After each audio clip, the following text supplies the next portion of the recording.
Right. and what have you. Right. And it's amazing that they allowed photographers into a structure before they even went through it. They didn't know. We were just, it Because, I mean, also, what took you to that area? Apparently, had they found another body nearby, or something like that, or they Right. just said, they thought he was in this area, and go talk to the neighbors. Okay, so here you go, knocking on doors and hoping people are there, and it was an area where the houses were either really, really nice and kept up, or completely bombed out for whatever reason. So. And that's tough on a homeowner. Gary, Yep. I experienced that to a great degree, where they might be a homeowner that takes care of their Right. property, and then next to them is a property that somebody either they had a fire Yep. or someone walked away from. The roof has fallen in, and Yep. what do you do? Yeah, that's frustrating. Excuse me for coughing into the That's phone. all right. Didn't mean to do that. We don't have you yet, Adriana. There we go. We are now live on All Frames. Okay. Yes. So what was the special thing you had to do? We had to change Arrakis, so there is another thing that we have to add on to get onto the air. And when doing that, when they rewired everything yesterday, something didn't go the way that they planned. So there's an extra step that they forgot to mention to us. So, yes, for everybody that is like the 6:30 show, wow, blah, blah, blah, blah, blah. Brand new studio, technical difficulties. Not everything's going to go right the first time around. So, Well, We're you just noticed gonna go that from you there. said this twice. yeah. They. Well, I So was not I. I will say no. I wasn't they. here. I was not here when they were setting up. I was planning on being here when they set everything up, but yeah, they were. I just got off the phone with Jim. He's like, I know exactly what it is. It's this, this, this. We got to switch over all of these things, so we were able to get that figured out and set it up. But the people that set it up were here on Monday, so they knew like exactly what to troubleshoot. Right. So I was not. That is kind of on me, but I was like I doing a said, bunch of other the stuff. men were in control. Adriana, you are so diplomatic. I'm just going to say it like it is. Make it all sunshine, everything for your rose all glasses. that. She's not sick of everything yet. So No, I haven't gone through life enough Just to be way, like, to way be too so many cynical. chords, though. It's just way too many chords. No, this is Going on. actually what you guys never saw. Yeah, This no, is less chords. it's just less. This is less. But the thing about it, okay, I'm not going to say much. It's difficult when you do production in the same studio as a show too. So, yeah. but yeah, so many things are wireless these days, and I don't know. So we are live on the air, and we're going to just do a station ID really quick. It is 6:33 a.m. You are listening to That's What They Said on WJOB 1230 a.m. 104.7 FM in Hammond, Indiana. We're going to do a quick traffic weather update for everyone. Now there's traffic. We can talk about traffic now because there is actually some traffic. So 65 going north and south is looking pretty good. 80 going east and west is looking good. 90 going east and west is looking good. We're going to have a little bit of traffic right there on the connector of the Bishop Ford and Dan Ryan. On the Dan Ryan, you're going to have that going north as well as the Bishop Ford going west. A bit of traffic there on the connector. Moving up into the city, 94 going west. Right there by downtown, you're going to have a bit of traffic. Eisenhower going east and west is looking pretty heavy in traffic. There's a disabled vehicle in the left lane blocked Eisenhower I-290 west at 17th Avenue, exit 19A, backed up to Des Plaines Avenue, exit 21A. And then 94 going east and west, more so towards Rosemont, is looking pretty good. Weather for today, currently right now at the Strachan Van Til Studios, it's 21 degrees. Today we are seeing highs of 40, lows of 26. Wednesday, highs of 40 degrees, lows of 24. There we go. Lows of 24, mostly sunny, cloudy with a few flurries. And then Thursday, highs of 39 degrees and lows of 30. Low clouds, mainly clear skies. So that is all for our traffic and weather. And we're going to keep going with it. Now we can actually talk about the topics. I don't know what you guys were There's so much. discussing before we got here. So much. So much. I mean, I don't know. Do we? Since I just when I just looked at my phone, do we want to talk about the BAFTA awards? Oh, Go ahead. Okay, so first topic today, BAFTA awards. BAFTA is essentially what? Either Europe's Oscars or Golden Globes or something, but it's a big fancy award show. And there was this gentleman, John Davidson, I believe his name is. Yes, John Davidson. He was there for his movie I Swear, which he was the star of, and I Swear is about his journey with Tourette's syndrome. And so I guess that they were, or that the BAFTA people, they had let everybody know that, this gentleman has an issue with tics, and, Tourette's is, a whole spectrum of stuff, and, from like mouth clicks and, head twitches and stuff to out and out swearing. And it's all involuntary. Yeah. So they have no control over any of this. So anyway, my boyfriend, Michael B.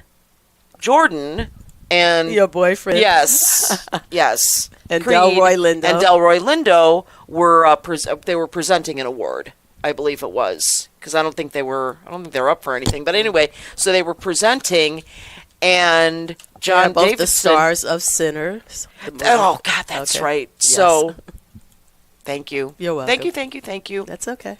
So anyway, I couldn't remember if they were presenting, but anyway, they were up there on stage, and John Davidson screams out the N-word.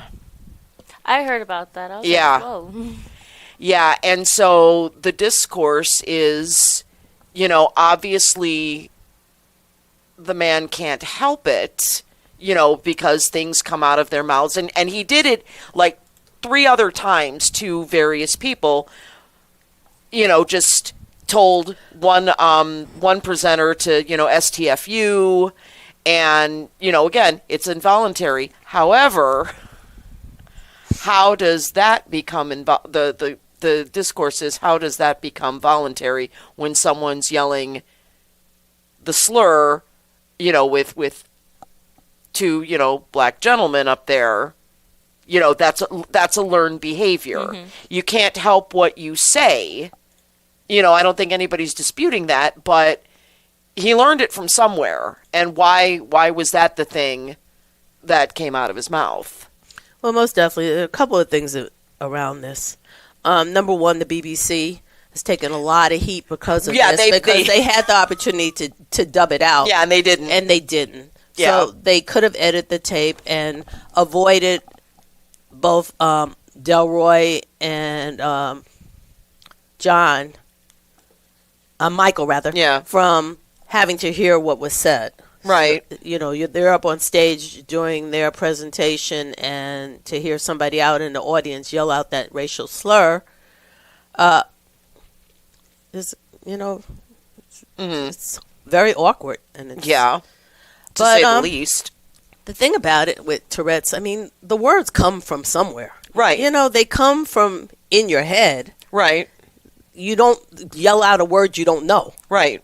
Exactly. So it calls to question. He's mortified that this happened. He's mortified that he did it, that all the publicity around it. But although his apology too, I'm sorry if you were offended. That is the worst apology. Yeah. No. Yeah. You always have to take ownership. I'm sorry I offended you. Yeah. But Tourette's syndrome, I remember watching an episode, maybe it was Law and Order or something, years and years ago with Tourette's. I became familiar with Tourette's syndrome probably back in the 70s or 80s. Okay. And those involuntary tics and shouting out, I've had passengers with that issue, the calling out and what have you.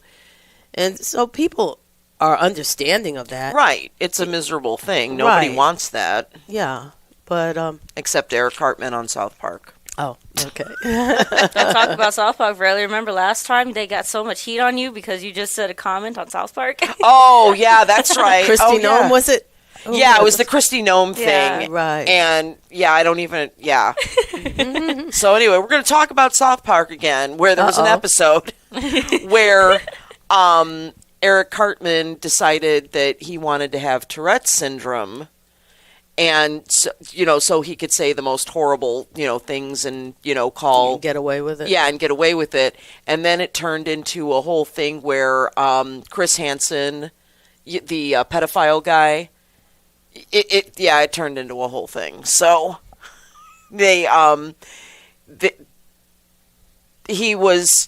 I think it was something about oh God, too early in the morning for this, but it just suffice it to say, it ended up where people were shooting people in the audience, and pedophiles were killing themselves in the audience. That's what it was. So yeah, it was a whole thing. But yeah, and then he had to anyway. So yeah, I don't watch South Park. It's so okay. I know It's a all lot right. of people find it offensive. I'm not big on cartoons, so anything animated, it just doesn't thrill me anymore. I just can't get into it. But to each his own, Well, I've moved on from having Bravo and E on 24/7, my background noise. Now I have Comedy Central, which is South Park, Parks and Rec, Seinfeld, all the same shows. So not stand-up comedians, is basically shows that are comedy shows? Yeah, basically. And, over the weekend they did have, I think, Jeff Dunham and his Stupid Puppets as a comedy show. That's random. So I don't know. Comedy can be very offensive. Yeah. Of course. You never sit in the front. You know that, Adrian. If you ever go to a comedy show at the Oh, no, Hard Rock, you're never sit in asking- the front or wear anything that stands out. Yeah, Yeah. you're asking to be, yes, please call on me. right. Exactly. But So- then there are some comedy shows that I think I'd be like, yes, no, I want to sit in the front. There's some comedians that I actually think that they're quite funny. So you want to be part of the interaction. Yeah, there's a few, but then when the ones where they can be very very intense, and it's like that is like their whole main thing is Right. to make fun of, insults, so and so, like nitpick and all that. That's what I think. I'm like, no, it's okay. I'm gonna go in the back. But then I don't sometimes they mind. find those individuals. They'll Yeah. find them. It's like, hey, you know what? Your faith was decided the moment you walked in. Exactly. I don't, and maybe I'm just too sensitive. I don't like racially directed comedy. I don't like pointing out the white guy over there at a black comedy show, or I was once at a Hispanic comedy show and they pointed out the black guy. So, Right. it's like It's a I lot kind of comedy now. cringe. I like you to direct the comedy inward, like talk about your family or your friends or Right. people of your ethnicity if you want to make fun of them. But I just don't like poking fun at other people's ethnicity or, Right. that sort of thing. I would agree with that. Yeah, it's offensive to me. So I mean, list. that's a lot of comedy that's around. Mm-hmm. And I had this conversation with somebody, and because it was about like tradition, why we're losing tradition, and it was just like on a whole like spectrum of things. Okay. And I had spoken about this on the air before when it was in the aspect of the traditional the traditional loving husband, doting wife, adoring children, like why we're losing Right. that The tradition. 1950s, The 1950s blah, blah, blah. nuclear Right. family. Yeah. Father But knows best. yeah, but with that, I also mentioned how with media too, that we are losing that tradition, and it's just how media has evolved. If you look back at like 1950s movies and all that, husband and wives didn't sleep in the same bed. Right. And I was watching a series, and it's on Amazon. It's been out for a while. I think the whole show's finished for a few years now. It's called The Marvelous Mrs. Maisel. Mm-hmm. And I watched it. I enjoy that show, but one thing, and it was made like 2016, I want to say, Yeah. around that area. Yeah. And they showed, because of the time, the husband and wife slept in separate beds. Right. And I Love was like, Lucy, whoa, Dick Van Dyke, okay. all those shows. And then also, you look at it as like, okay, like that, if you saw the husband and wife sleeping in the same bed, oh my gosh, how dare you? That's very taboo. Right. It was. Fast- It wasn't decent. Yeah, flash forward a little bit earlier. Somehow Lucy got pregnant. Though. Exactly. Yeah, but flash forward a little earlier, we're seeing one movie I watched recently was I watched it again, Top Gun, and you saw the one scene where they spend the first night together, and they dip out. And then it's the next morning, and everybody knows what happened. And that was Right. seen as scandalous. The scene in Psycho, the shower scene, the infamous shower scene, that was, oh my gosh, what are you doing? And yet, that is still the gold standard of, murder scenes. Yeah. And so then now we look at media today, and you can hear anything, see everything, everything. I don't like all that. And it's insane to me to think that there's like, all these things and how far we've progressed. And I can just imagine that individuals who may have grown up with that standard of kind of keep everything hush-hush to what they see now in media and their idea of like, whoa, what happened? Everything goes now. Yeah. There's no. So they had decency standards, and you couldn't violate them. It's just like FCC violations of using profanity. Right. They had all those things going on as well. Right.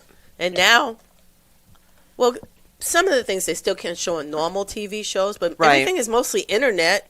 Most of the TV shows are paid, Yep. so they can pretty much stretch the limit. There is none.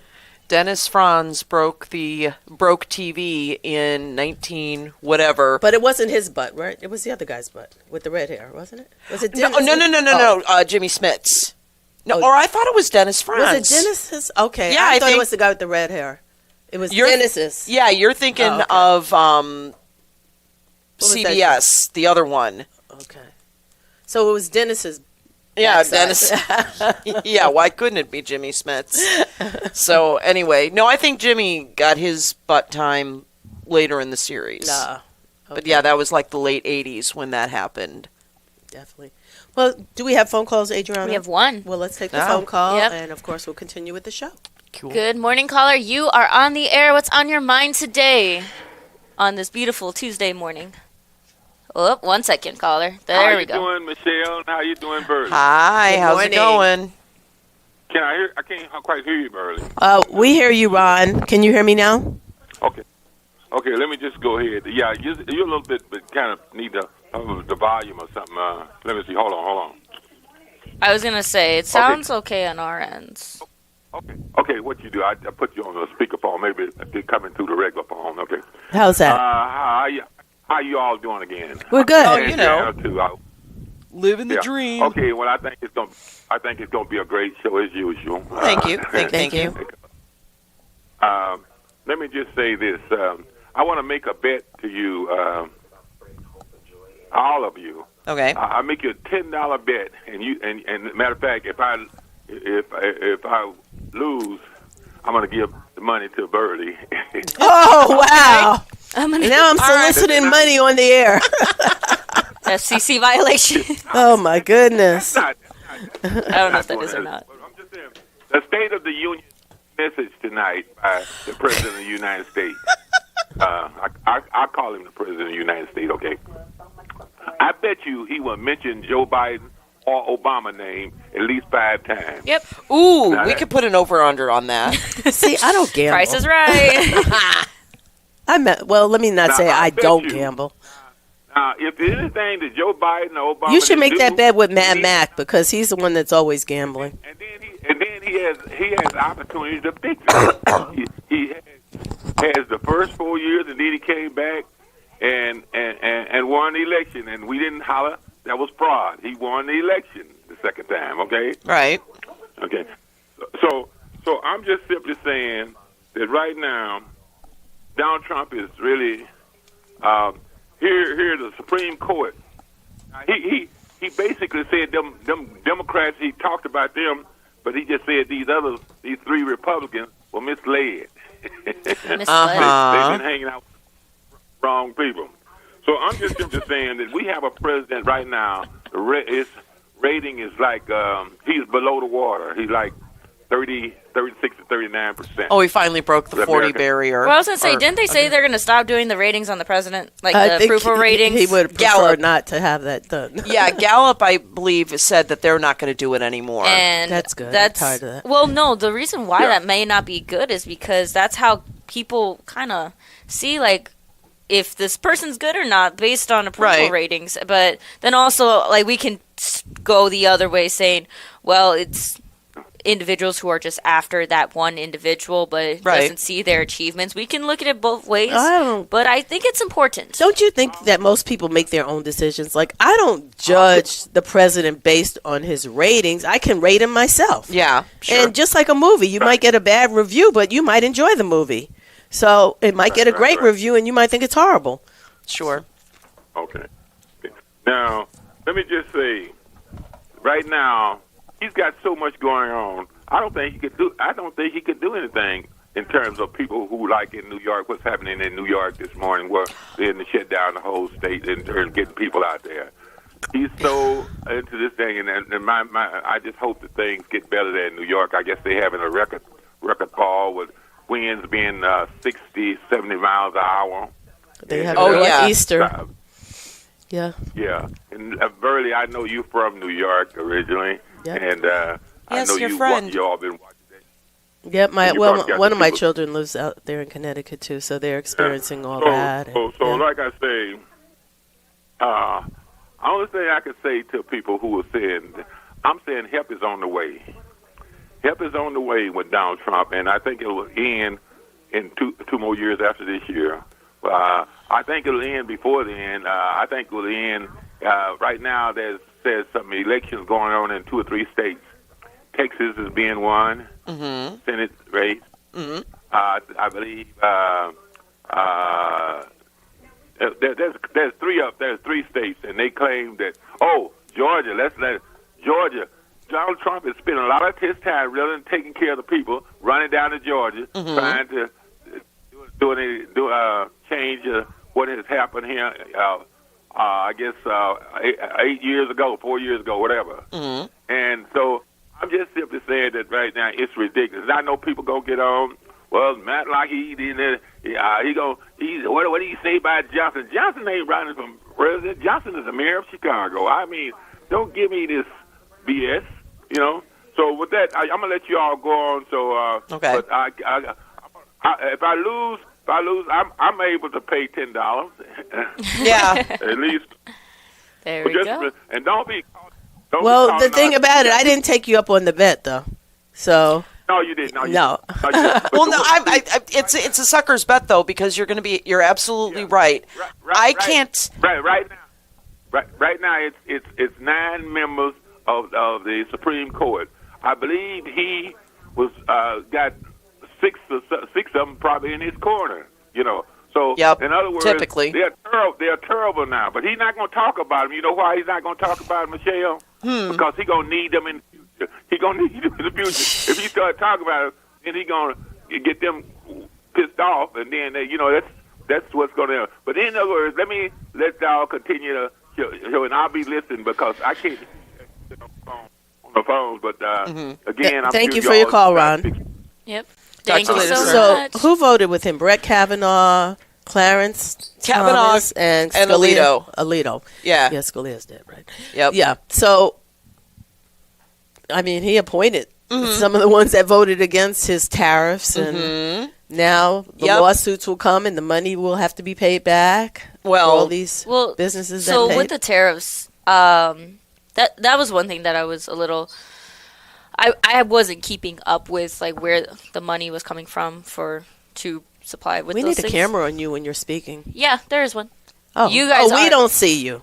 No, you guys don't. Oh, I it's see. live here. I promise. Okay, good. I promise. They All can right. see me in my. Well, I want to see Hoodie you, but merch. that's okay. I'll look. I want to switch like some of these, but we'll figure that out later maybe. But so with the tariffs, and then I keep seeing that they have to repay what is owed back to the citizens because the citizens were paying that money. How much?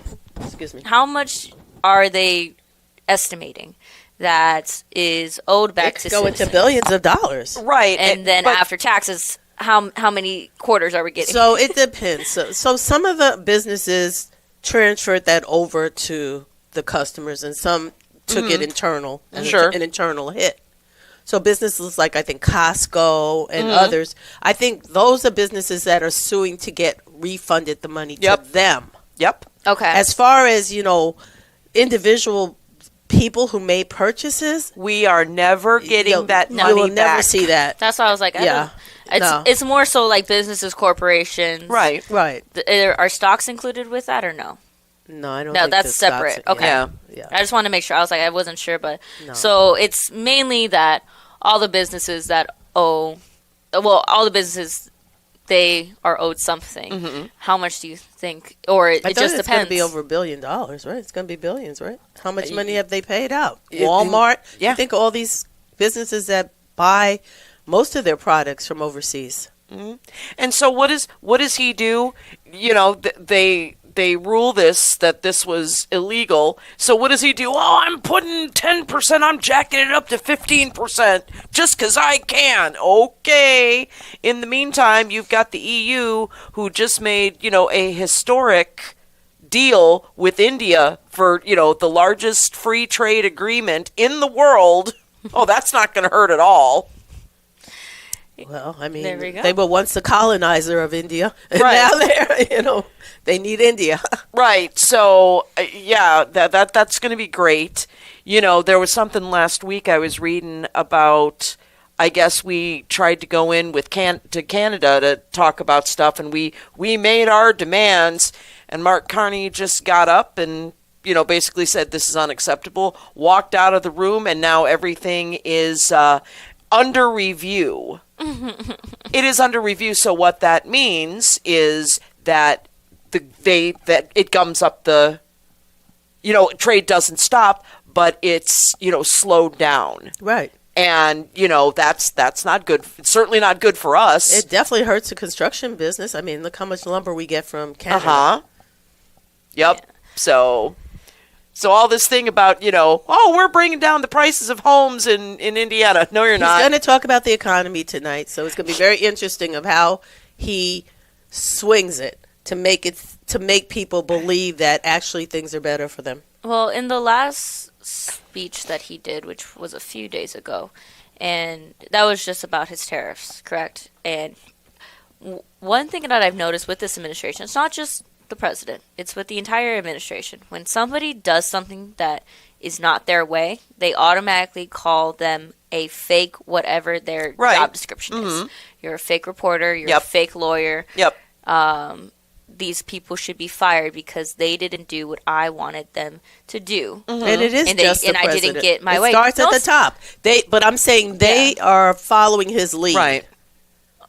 Yeah, in a sense, yes, but I don't know. I've just been seeing that a lot more recently. I've only seen it with the president and maybe it's not Kristi Noem. It's Scott Bessent. Not him. It's the one woman that is their press release person, Caroline. Levitt. I've Yep. only seen it with those two, but I'm Believe seeing me, it a lot she more. does not. But she is so she works for the president. Yeah, she so is she directly has to on the, say what he has so to she say. doesn't go up there and share her views. She shares She the president's doesn't have view. any views. Right, that's what she is, a mouthpiece for the president. Yeah. So, Now, I don't know, I'm seeing it his a little last more. election, his last term in office, I mean, his mouthpiece actually became a governor.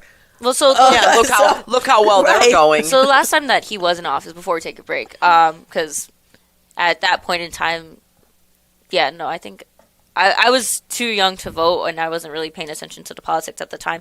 Was he doing this, like saying, as much as he does now, where it's like, you're a fake reporter, fake news, Oh, yeah. nobody definitely. listens to you. That's how all the whole time? thing started. He did that yes. from the time. Wow. When Yeah. his Oh, okay. people, Kellyanne Conway, talked about alternative facts. Yep. Yes. I love how oh, both yeah. of you knew She and her husband ended up getting a divorce because they were like on opposing views of things.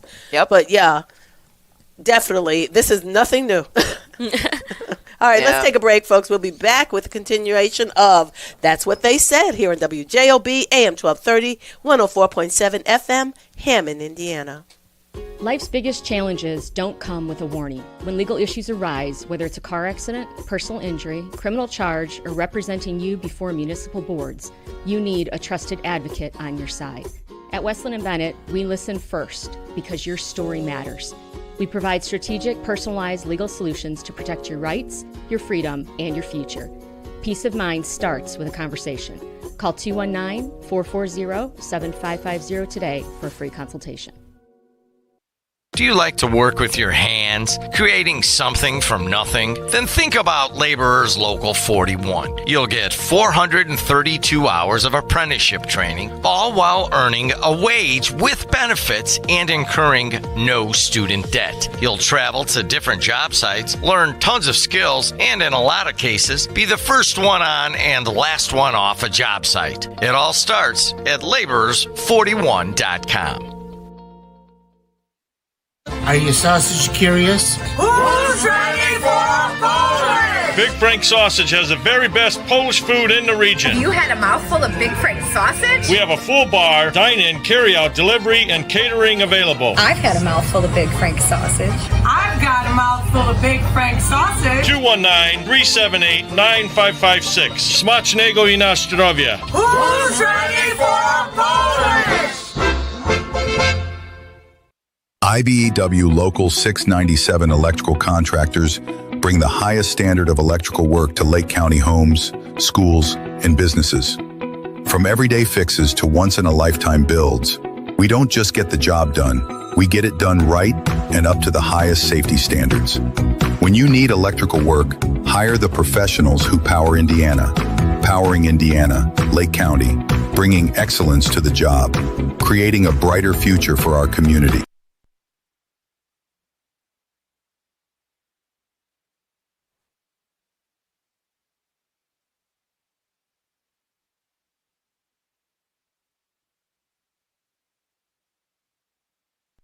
It's the simplest expression. The smallest thing that changes everything. A smile. So easy. A smile lights it up. Apologizes. And welcomes unconditionally. Because the shortest distance between two people is a smile. Thank you. Strachan Van Til, where making life easier starts with a smile.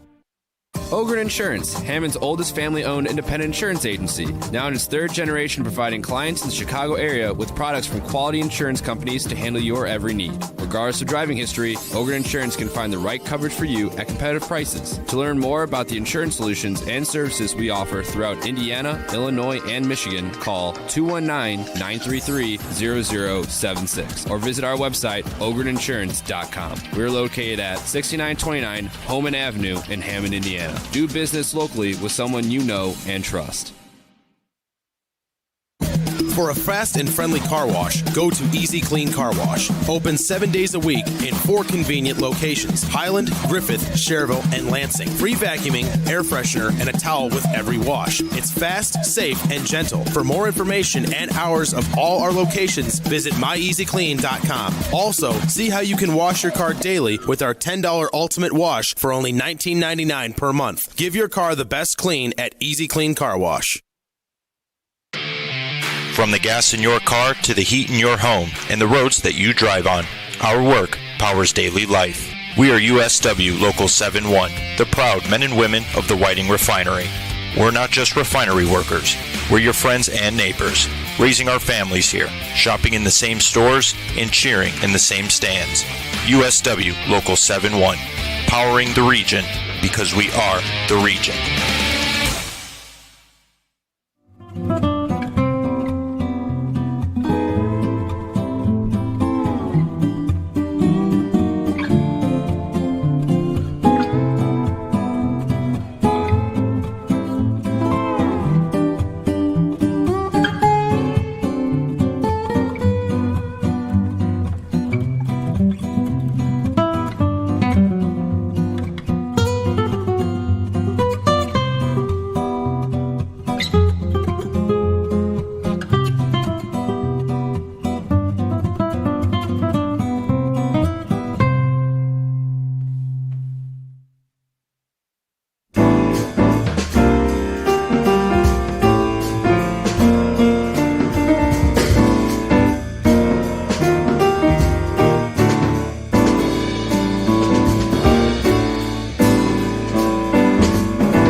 And welcome back to That's What They Said here at WJOB. We are now joined. We're just showing we're an equal opportunity show. And so we invite men in as well, of course. Jim, move in frame. Yeah, we have to move you a little closer. Were you going to say you invited a white guy in? Is that No, I just said men. See, I was trying to keep race out of it. No, because this morning we were getting all set up, and then I was like, it's definitely like user error on my part, but then we found out it was that, and then Barry was like, no, it's the men who set it up. I was just like, right, I'm not going to let her take blame for things that she had no control over. I didn't want to say that. Yeah, but. I never take ownership of things I have no control over. It's so what do you guys think? About what? The new Do you like This is groovy. Yeah, I like having a table. This is way better than just sitting there. Who is breathing into their mic? all free and where you could. It's like I like the it's table. odd that you say that because most of the guys didn't mind sitting in the temp studio on a chair or in the old one, but most of the women wanted a table. Yep. And I think Verley was right at the So top of that I'm going list. to be brutally honest, if you don't mind. You don't like it? What? No, it's not that. So I can't stand clutter and just stuff everywhere. So, number one, the table needs waxing. We got to get the homey touches. Stuff everywhere, cups, trash. I like to see order. And I mean, I'm not saying like I'm this perfect, orderly person, but I like things neat and clean. Your birthday's in September, isn't Yes. it? Yes, you're a Virgo. Yes, I am a Virgo. Yep. You know exactly what. Dang. So sometimes something will be sitting around for over a week or longer. And I just want to come in with it. And I don't mind doing it, but I would come in with a trash bag and start throwing stuff away. Really, do not go to the other side of the building. I've been on the other side of the building. That's what, even going over there, it's just like, It's odd that you mention that because we have people coming in cleaning today. Yeah. It was all a build. It was all build. Well, yeah. And the guys did a good job. They did amazing. And Adriana and Lynette had a big hand in putting it together. Oh, I did not know. That was Lynette. I was not here this weekend. Yeah, so you got to go in order. Like Tom Buslinski was all over me. He's like, well, I saw him last night at the sportsmanship dinner. And you have to tell us about that. Yeah, he's like, well, why didn't you have that built before you moved over?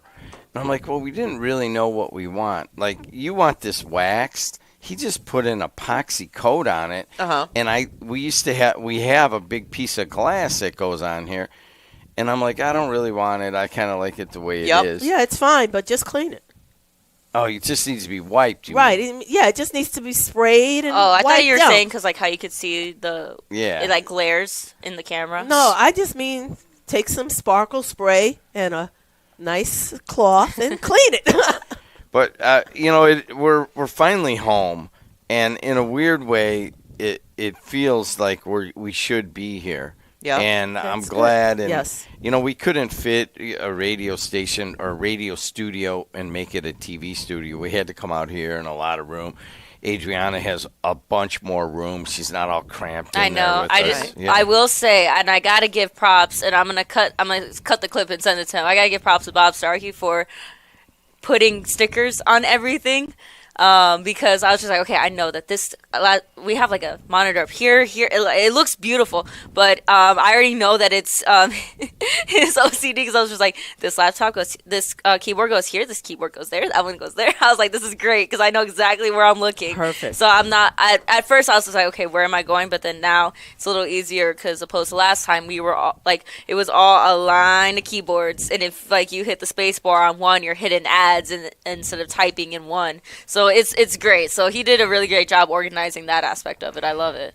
We're just starting, and we had to open it. I mean, I love the ties on some of these cords to keep them from. Is there a bunch of zip ties there? Yeah. Yeah. Well, I mean, you got to realize there's 5 stations. Mm-hmm. Right. You need streaming, you need radio, you need audio, you need Zoom, you need all sorts of stuff. So, like Adriana says, there's 5 keyboards, and it really takes a lot of training to do that. Definitely. She's amazing. There's really 4 people now that are fully trained on it, and that's even like Starkey and Pull In, they can't operate it. Hey, so I appreciate you guys letting me sit in here, but we're definitely going to get our update on traffic and weather first. I'll do traffic. 294 around the city looks good. 80 going east and west looks good. The Bishop Ford has an accident, and that's kind of why I wanted to do it. It's right at the merge. It's actually a disabled vehicle, and somebody might have clipped it. But the left lane is blocked, and it's starting to back things up pretty good right at the merge. You know what that's like when something's bad on the merge. The rest of it, Skyway, Toll Road, Borman, I-65, they all look pretty good. There we go. And then taking a look at our weather for today at the Jack and Vance Hill Studios, it is 20 degrees today. We're seeing highs of 40 degrees, lows of 26, mostly cloudy, becoming windier and not as cold. Tonight we're seeing a bit of clear skies. As we move into tomorrow, Wednesday, highs of 40 degrees, lows of 24 degrees, mostly sunny and cloudy with a few flurries later on in the nighttime. Thursday we're seeing highs of 39 degrees and lows of 30, low clouds, mainly clear weather. And as we heat up just a little bit on Friday with 60s, we go back into the 30s for the rest of the week. Hey, can I shamelessly plug the Sportsmanship Dinner last night? Absolutely. Yeah, you were the MC, right? I was the MC, and I made the mistake yesterday of getting a bridge in the morning. Oh, no.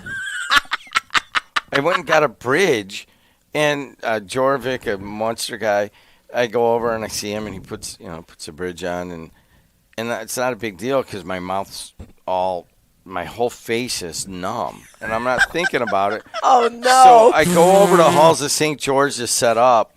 I just hope you didn't drool. And I go to the woman, Christine. I go, hey, Christine, if I sound kind of odd today, I just had some dental work, a bunch of it.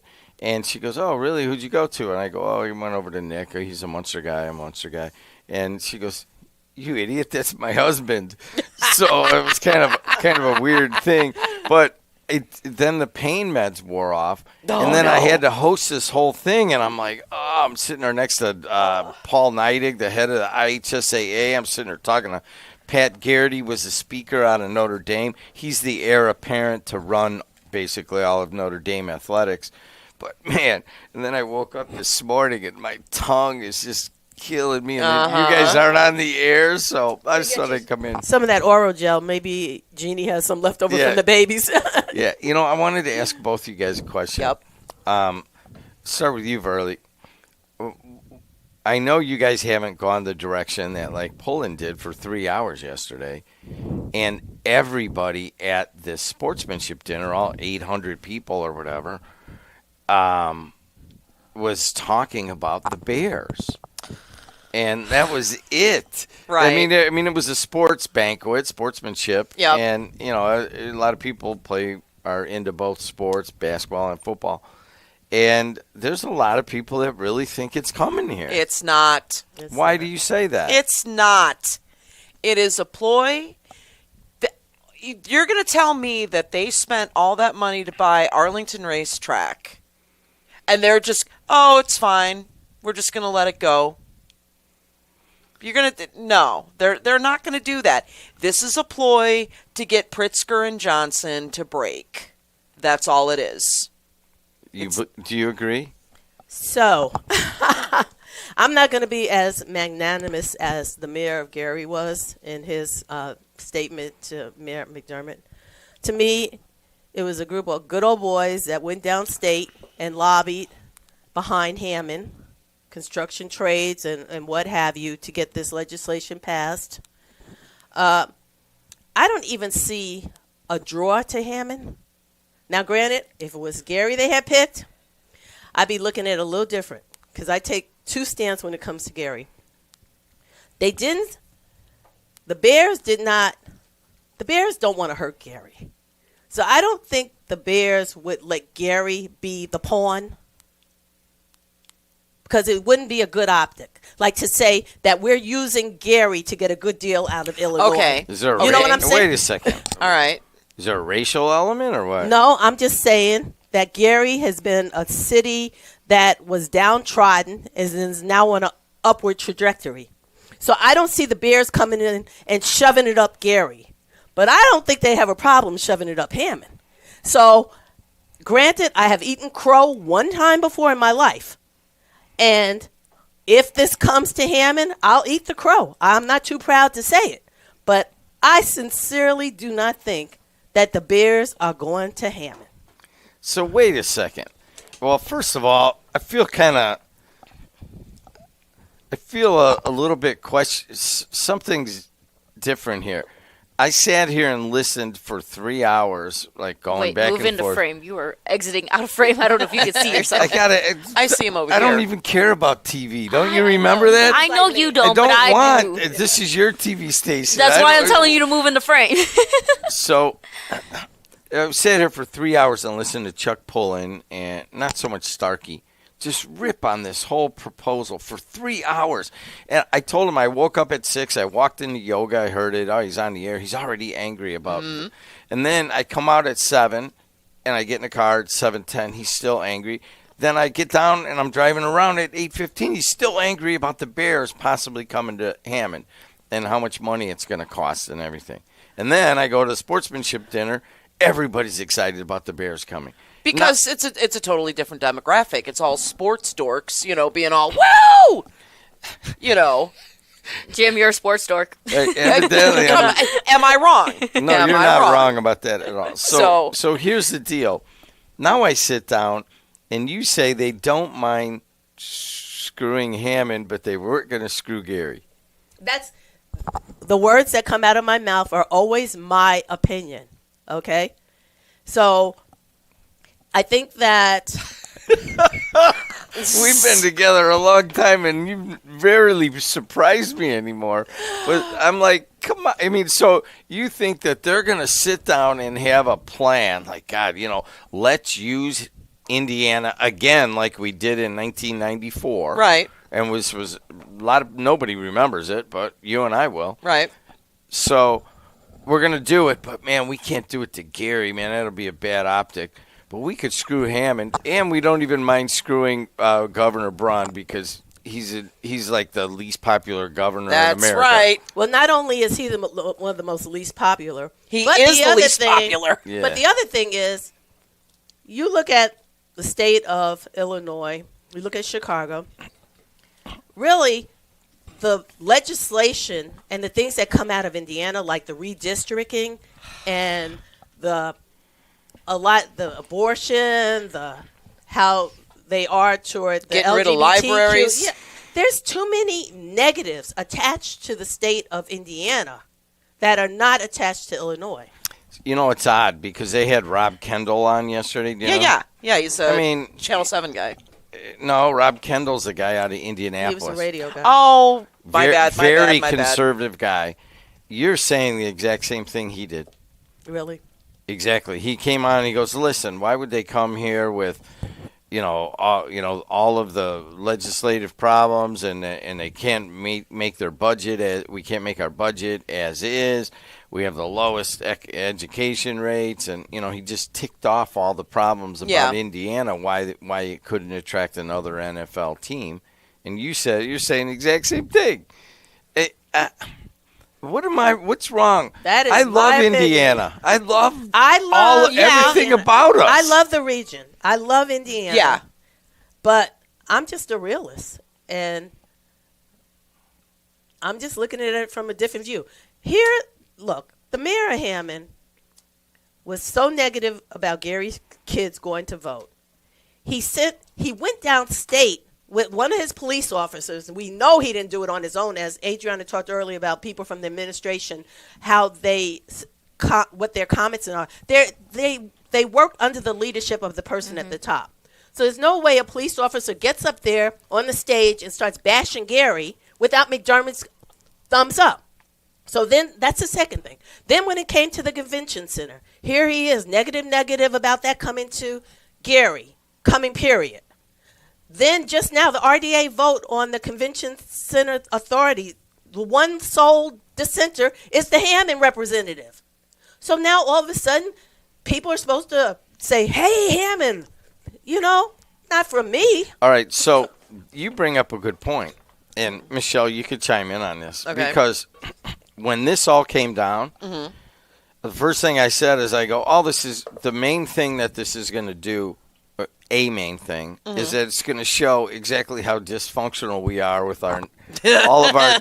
We're all going to start. Indeed. We're going to all start hating on each other. Yeah. And that's what's going to happen. Welcome to politics.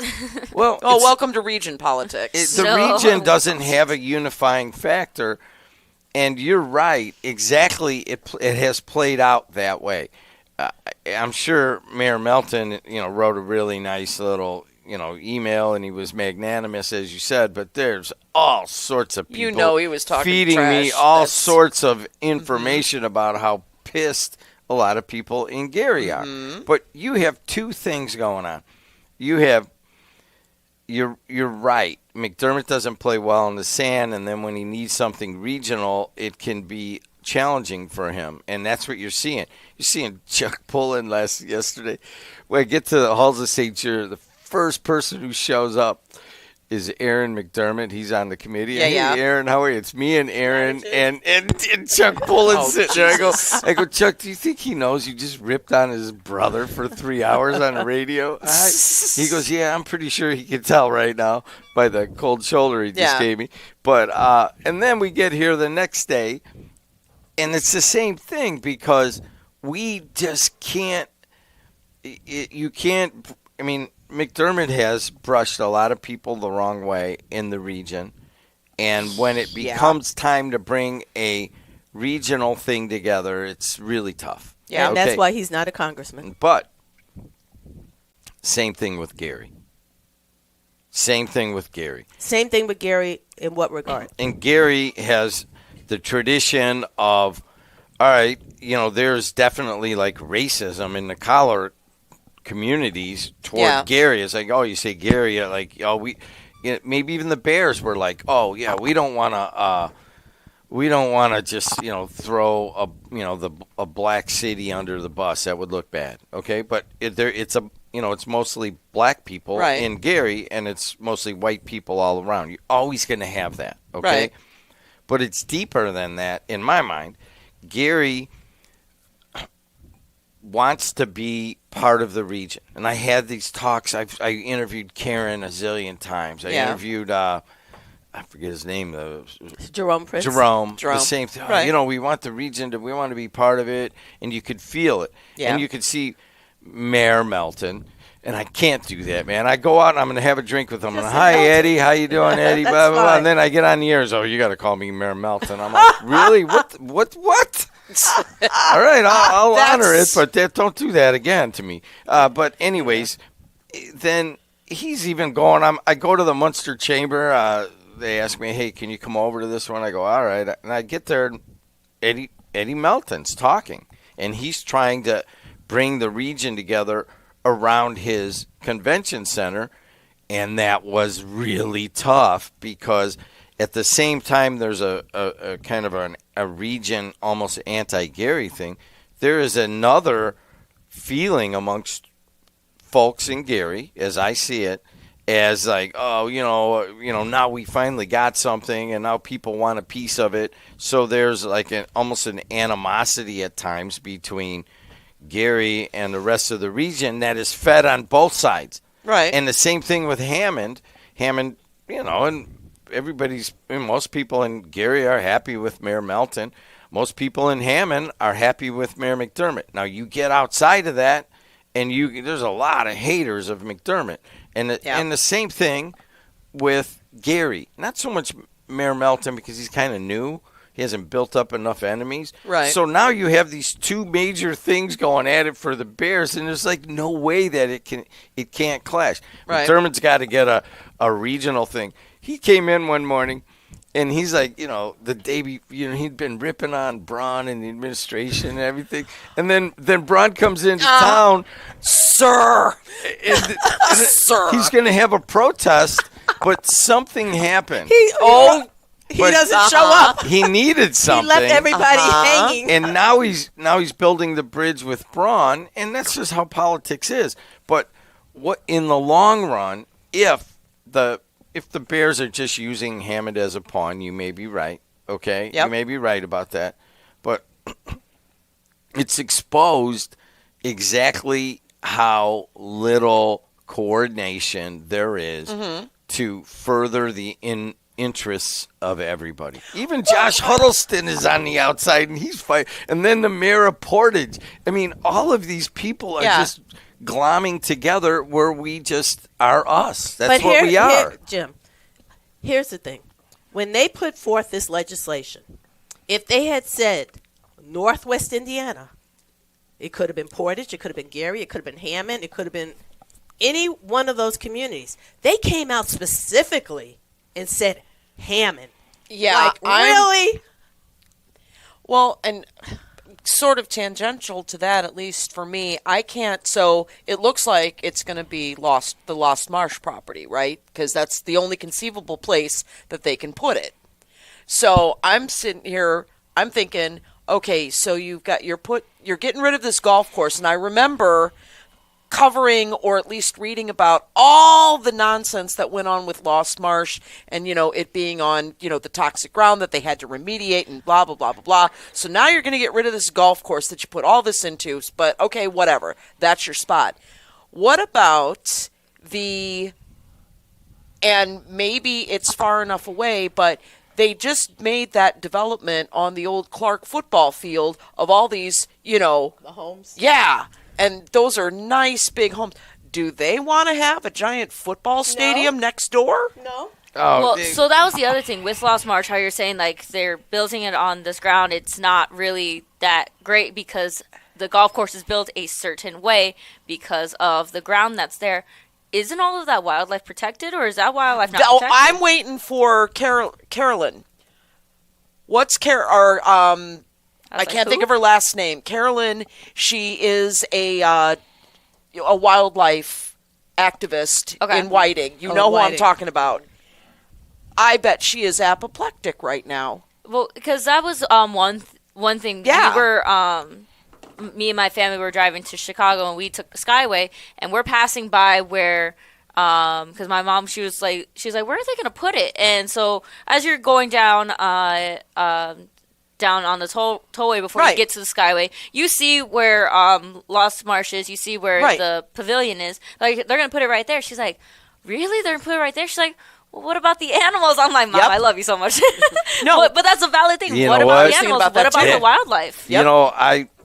I probably shouldn't say this out loud, but I go and sneak on there and I play Jed golf with one call, at nighttime, and I don't pay or whatever. You don't pay any fees. Yeah, nobody's there, And but there's all sorts of wildlife over there. So you brought up a good point about the golf course because it was people forget that the Bears already did this once.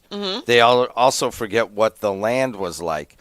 So this is all comes back to family. Obviously, my cousin was the mayor when this happened, and it was a real huge contributing factor to him losing to McDermott in 2004. Okay.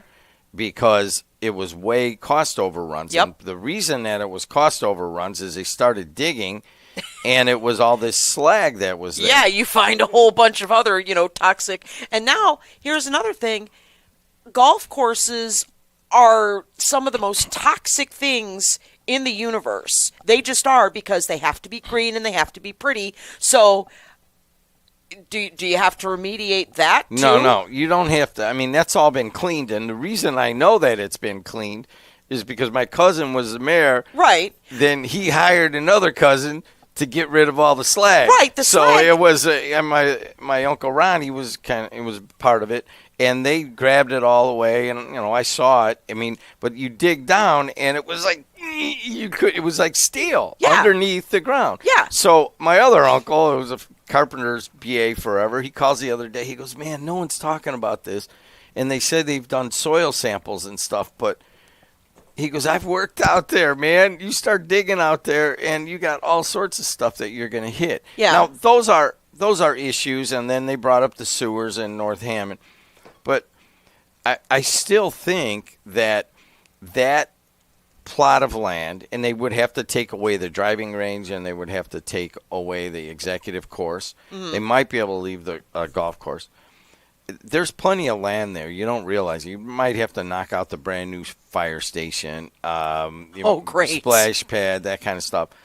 But it isn't. Remember, they were going to put the airport there. McDermott Sr. was going to put the airport there. You don't realize it, but you ever ride? You guys have never done this. You get in your bike in Whiting and ride your bike downtown. It's like nothing. It's a part of the east side of Chicago. Sure. And the only problem is that it's on the other side of the state line. I think it's a great idea for the Bears because now they're into a different governmental structure. They're into a different tax code. They're into a different set of environmental things. They're not, you can do anything in Indiana right now with they've just ripped apart all of the item regular, there's not a lot of enforcement. It's a really good business deal. Now, here's what I think. Okay. All right. So in 1919, like this is a 102-year-old radio station. People always ask me, once you do this, I go, well, we'll do it. And I'm teaching Adriana, just take your time. We're 102 years old. Just relax, all right? There's no hurry. But George Halas played for the Hammond Pros. Right. We know they started in Indiana. Right. In 1919. Right. This old guy sends me an email yesterday. And he's like, hey, Jed, man, my grandpa played with Papa Bear Halas on the Hammond Pros. Uh-huh. And he's like, that's where George Halas got the idea for the NFL, playing in Hammond. And so I did a little research. Wes Lukosius did a video about 10 years ago, and it was about George Halas and the Hammond Pros. Mm-hmm. And he said, he confirmed that. He's like, hey, man, this is what happened. Yeah. What I think is happening is very similar. We're sitting here 10 feet from the preacher's spiritual, his little closet there. I will say, can we close the door on there? So that way I know that his little spiritual corner is going to stay there because our longtime listeners and the longtime peoples who have been here at the studio will be upset if we do anything to it. Can we at least close the door so that people who are coming in, they're like, what is that? No. No? No, preacher always left the door open, and anybody who ever walked in, he just made a wisecrack to him. So I think rather than closing it, you could put a stanchion, to keep people from going in it, because now you kind of memorialized it. But I wouldn't close the door. No? Okay. No. So I appreciate it because you want to make it look nice and all of that. All I'm here is to do radio, and I don't care what it looks like. All right. Well, speaking of radio, it is 7:34. I got to finish my story, and then we're going to hurry up. Yeah. Here's the deal. George Halas, Papa Bear Halas, running around Hammond, 1919. He's 23 years old, and they're playing football. All these people are coming. They play. They go up to Wrigley Field. They play there.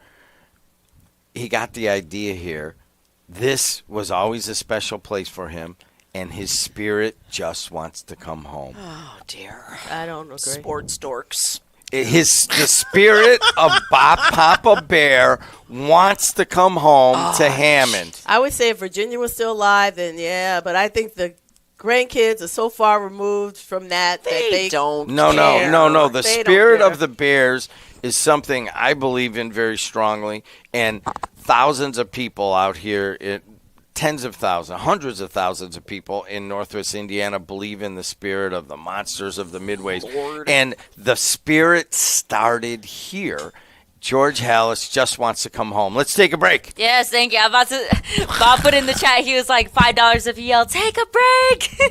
So you are listening to WJOB 1230 AM, 104.7 FM in Hammond, Indiana. It is 7:35 a.m. We are going to take a quick break. You are listening here on 1230 AM, 104.7 FM, as well as live here on YouTube. Don't go anywhere. We will be right back after the break.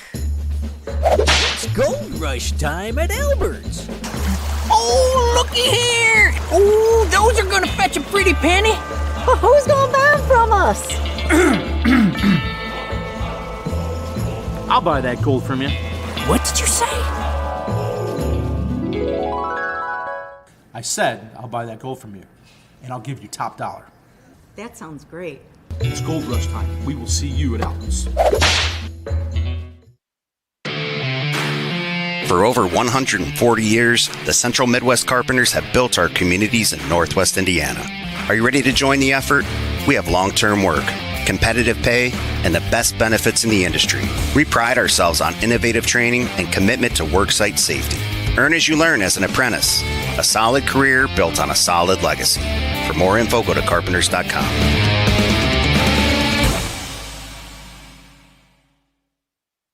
Are you searching for a college where you belong? Calumet College of St. Joseph wants to know you and give you the support you need to succeed. Are you worried about how you'll pay for your degree? 95% of our students receive financial aid, including scholarships and grants. Need some extra help with your classes? You'll benefit from our small class sizes, free tutoring, internship planning, faculty mentors, and so much more.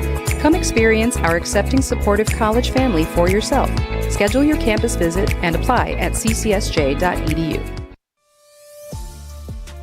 If you're thinking of finishing your basement, installing outdoor security cameras, or your business has plans to break ground on a new project in 2024, Powering Indiana, Lake County is your source for the region's best electricians. With IBEW, Local 697 electricians, you're choosing the highest level of safety and reliability. Visit poweringindiana.org today and ensure your project is in the hands of skilled professionals.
welcome back to That's What They Said here on WJOB, AM 1230, 104.7 FM, Hammond, Indiana. You have the co-host of the show, myself, Verly Suggs, Michelle Quinn, Adriana Alvarez, and none other than Mr. Jed D-Lo.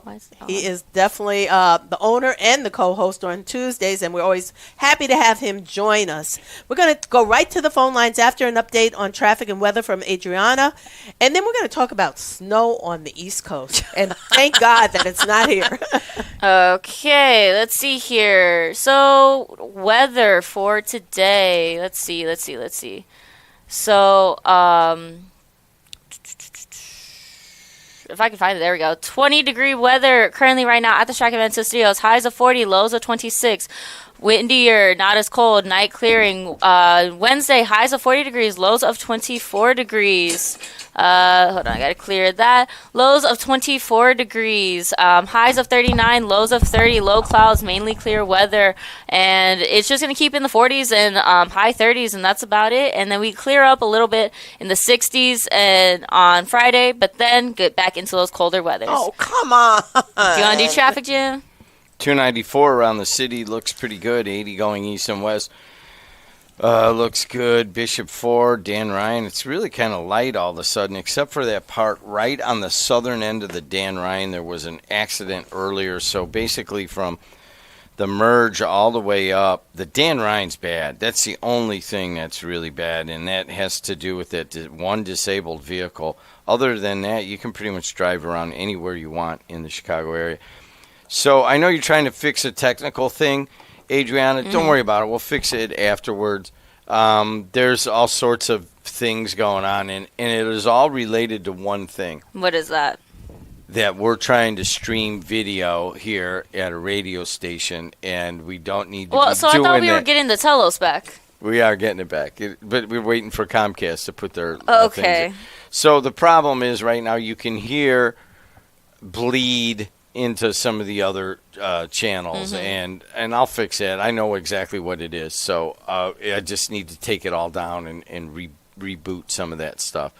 We actually had some of the same problems at the sportsmanship banquet last night, and bleeding audio when you're trying to do audio and video is really always very challenging.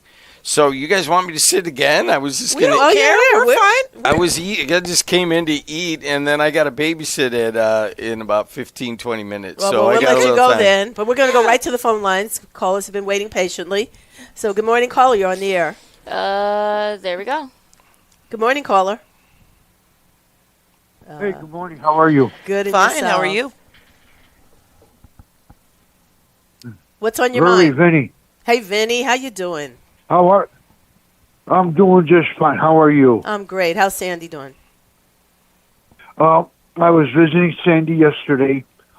She's doing okay. Okay. I have a meeting with our social service worker at Brickyard Manor in Portage on Friday, March 6th, and we're going to be talking about with Sandy and I and her about the plan for Sandy.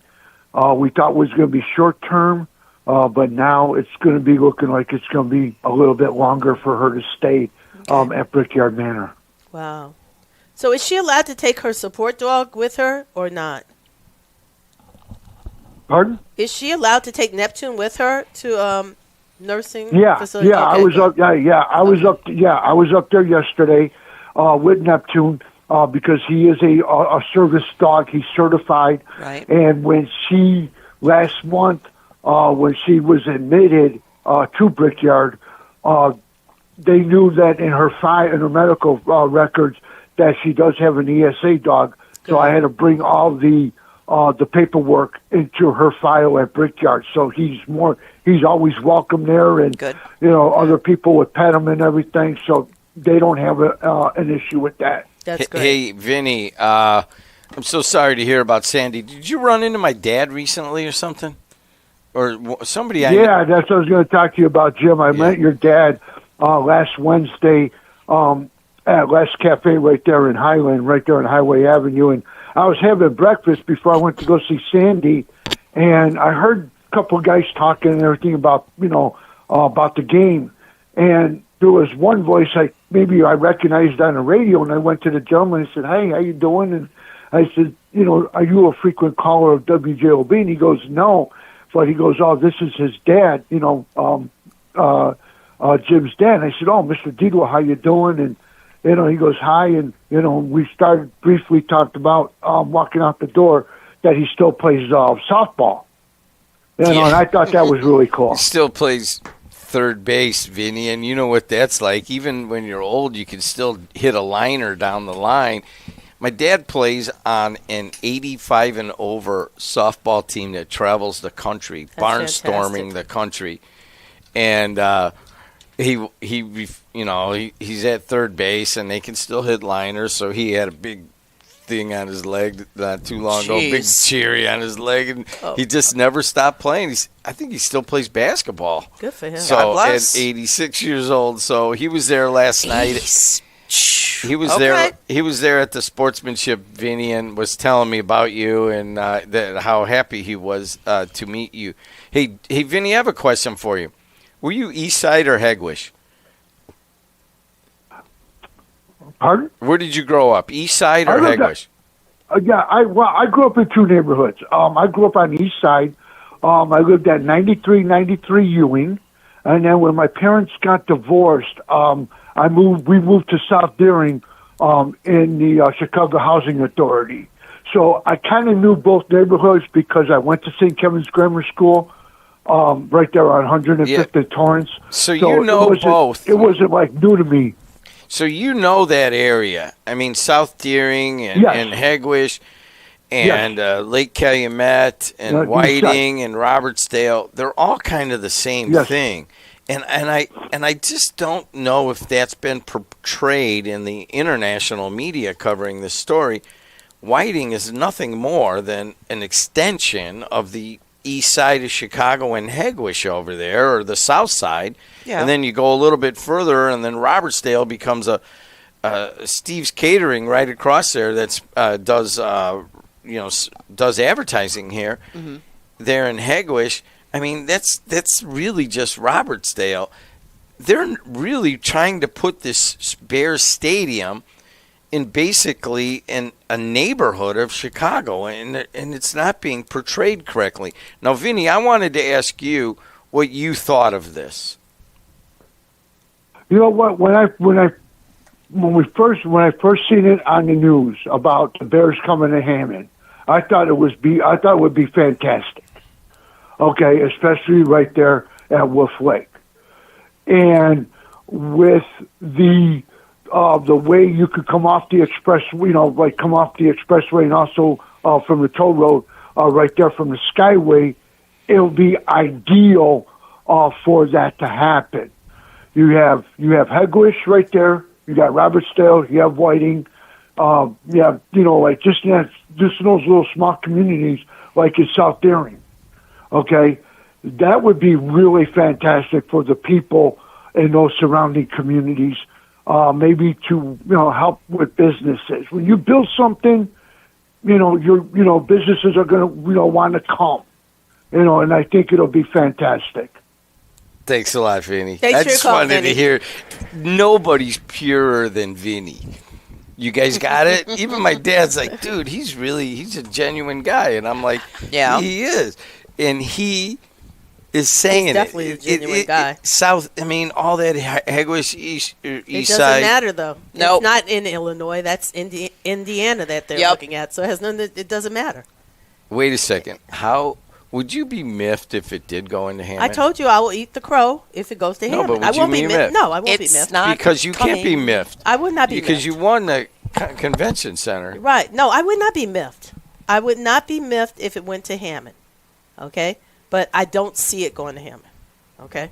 It's not coming to Indiana. Wait it's a just second. not. We've been doing it a long time. We knew each other a long time before that. That's fine. I know when she is simmering inside.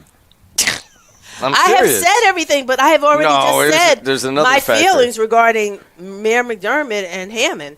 And so everyone knows how I feel. Okay? So it's no secret. But if it came to Hammond, I'm not going to be angry it came to Hammond. I just don't see it coming to All Hammond. right, so let's talk about the deeper one. You're the reporter. Okay. You cover all these guys and you know all these people, and you don't need to like them or not like them. Right. When can Hammond and Gary work together? You, not Verley, because Verley's like never. But I mean, at some point, I think as long as McDermott is in office, and this is, I don't think they can.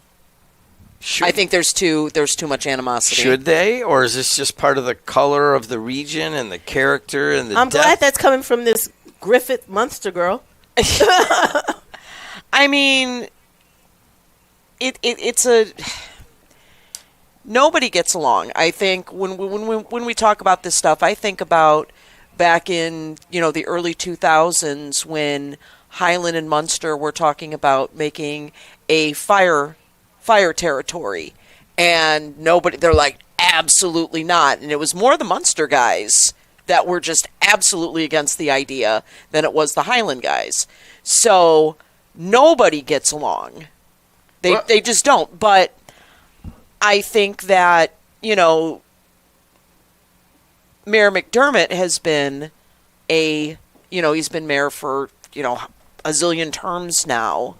He is entrenched. I just don't, it's there. It's not going to change unless Hammond gets a new mayor who sees the value in maybe getting along with everybody else. Thank you. I like that. Let's go to the next call.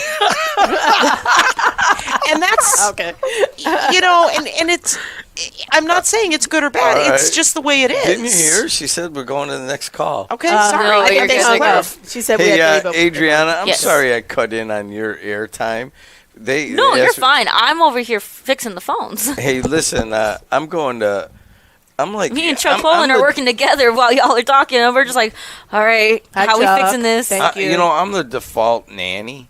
Yes. I get my grandson right now from 8:15 to 10:45, and then I got to go do a sales call. Oh. Neat.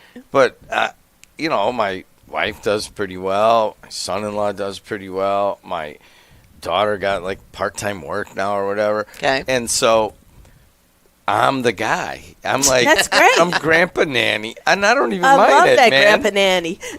That's cool. And it's just I sat next to Paul Neidig, the IHSA commissioner, yesterday, and was talking to him. And do you know, like, all of the surrounding states, like, high school people are like doing ads and getting money already? Okay. I didn't know that they're already NIL deals have already come. They're coming to Fantastic. Indiana. As a matter of fact, if you really think about it, you're the media person. Okay. There's a couple of companies that would love to have high school athletes promote their product or service on our games and Sure. pay them. But they can't quite do it yet. But I talked to Neidig, and I'm like, man, we're not that far away from it. It would be a boon. It would be a bonanza. I go in, hey, man, you want me to get the quarterback here to come on and talk about your company? And there it is. That's coming next, just so everybody knows. So weird. It is so weird. Hey, do we have calls? What's wrong with people? 219-845-1100. How our phones sounded, they weren't picking up from our microphones, and it just sounds so distorted. Oh, really? Yeah, so like people were complaining about the phones because it wasn't picking up from our mics; it was picking up from something else. So, what are you working on right now? Well, we were talking about the things that I did this weekend. I haven't gotten my week so far. I got Maryville later. I was thinking you were going to be all over data centers, and I haven't seen you doing too much on No, I haven't. Topics like that. I know Deb Laverty she's the one that's doing the Hobart stuff, and of course I had abdicated, when Deb came on the Post Tribune. We were trying to figure out what we were going to do, and I said, you know what, you should probably take Hobart because I wasn't doing a good enough job of covering Hobart, and so of course she gets thrown in to all this data Even center with stuff. your insider, like Mark. So, No, and, Hi, Mark. the reason I bring it up Yeah. is that since the push to data centers has Right. started, yeah, you know, I'm like, wow, what a great idea! They build them out, and they build them way outside of everywhere. You know, the metropolitan area. Well, Right. now they want to bring perhaps the biggest one into Hobart, right there at that Right. massive plot of land, and a lot of people are pushing back on it. Yep. But what has happened also is nationally, people are like realizing that, man, they're taking up great land, they're using up all the power, they're using up all the water. Mhm. And there was this backlash from when maybe 6 months ago to now. I mean, everybody's Right. like, "Oh, we need data centers because we have AI coming. We need the processing power." And then it brings all these jobs in, and I agree with that. But Well- I'm surprised at the organization at the local levels all around the state. You read the Indy Star, man, they're having all sorts of places. The couple of them, the Microsoft walked away and said, I don't want to deal Yep. with this kind of backlash. Yep. So they were really pushing Indiana to be the home of data centers, Uh-huh. and now you're getting the public coming back at them. Well, Yeah. did the court stop the one in Hobart? No, not So yet. they're right, because that's what they're fighting for. That's what they're and trying. They've already got the vehicles out there to start. But you yeah, know, they're excavating. the last I saw, the thing that the group against them, the judge denied the motion, and then they appealed it, and I haven't read. Right, since that was the then. last I heard. Yeah. Okay. Let's go to the phone lines, So- and then Yep. we can continue And then on. before we go to the phone lines, I just got this in. Robert Carradine, the actor, he passed away. I saw that this morning. I was like, whoa. Hey, can I leave? I gotta go. If you gotta go, I gotta go watch a kid. So that I was going to yeah. say, Yeah, so- you own the place. You don't got to ask us. No, wait. I You- own you the have permission radio, to and work half a I day. run the radio and all of that. All this TV and all this stuff we're doing, I want no part of. Just like you want no part of podcasting. Yeah. This I don't, is I don't even need Adriana's. TV too. Yeah. Yeah, we just They want need to to do see our radio. beautiful faces. All right, hey Oh, man, gosh. thanks for letting me come in. Of and, course. and you know what? Thank you for everything that you guys do. I know that sometimes days get busy, and I want to give a special thanks out. He's helping Adriana right now on his drive to Chicago. Chuck Poland helped us pull off an amazing show last night. I don't know what happened, why the sportsmanship dinner worked so well. Part of it was Paul Neidig was there. Everybody wants to hear him. Part of it was Pat Garrity from Notre Dame was there. A lot of people got awards, but mostly the kids and all the athletes. Everybody got along, and everybody. It just was a really beautiful night out at Halls of St. George. And if you thought of going and you didn't go, shame on you, because it really was. And Pat Garrity gave a great speech, and so did Neidig, the head of the IHSAA. But Chuck Poland pulled it all together at the last minute for Fantastic. us. Yeah. Oh, yeah. Shout out to Chuck. We love you, guys. Thank All you right, for man. so much. Thank you, guys. All right, Jim. Take care. All right. And we're going to go right to the phone Yeah, lines. we're going to take the phone call real quick before we go to a break. It's been an incredible ride. Windows affordability. Good morning, caller. You are on the air. What's on your mind? Tonight. Ted Dabrowski. We're gonna have a Okay, TED caller. Talk. We have. You're off? Oh, I turned off the wrong Okay. one then. Really Sorry, my bad. understands All Illinois right, politics. caller. He's one of the guys We're just running gonna. for, All right. for Don't know. Feed from somewhere else. Yeah. Both Okay, of I'm you- back. Yeah. Yeah, There I now am. you guys are good. Okay, that was the mic I had to turn off. All right, well, we're going to take a break right now. It is about to be it's 7:59 a.m. in the region. You are listening to That's What They Said on WJOB, 1230 a.m., 104.7 FM in Hammond, Indiana. Don't go anywhere. We will be right back. Okay, Michelle, you want Wait. Okay. Wait. Hold on. This one needs to go live from here. Let's try that. Oh. I see. We're going to put the music on then.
Sausage curious? Who's ready for Polish? Big Frank Sausage has the very best Polish food in the region. You had a mouthful of Big Frank sausage? We have a full bar, dine-in, carry-out, delivery, and catering available. I've had a mouthful of Big Frank sausage.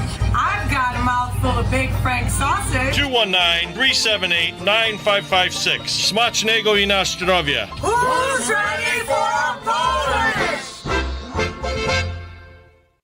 IBEW Local 697 electrical contractors bring the highest standard of electrical work to Lake County homes, schools, and businesses.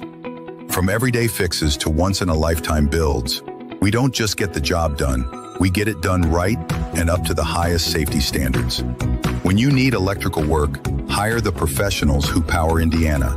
Powering Indiana, Lake County, bringing excellence to the job, creating a brighter future for our community.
Welcome back to That's What They Said here on WJOB, AM 1230, 104.7 FM, Hammond, Indiana.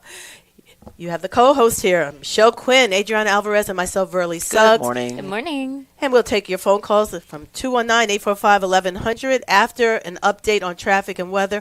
And then, Adriana, am I allowed to comment on a commercial? Because I have a question about it. I know exactly which one you're going to comment on. All right, so let's just say that is what they chose, and we just play what is given to us. So what commercial am I talking about? The first one that played. Okay, because I can't always hear the commercials when I'm on, but today I was able to hear it. Was it about a restaurant? Yes. So I want to know, how come women are the only ones that have a mouthful of sausage? Yeah. I think that is Are we not sexist inclusive? commercial. Why aren't men having a mouthful of sausage? Because I don't eat sausage, but I have been to their old location and they had the best French fries I ever had. But I just, that kind of commercial is a little questionable to me.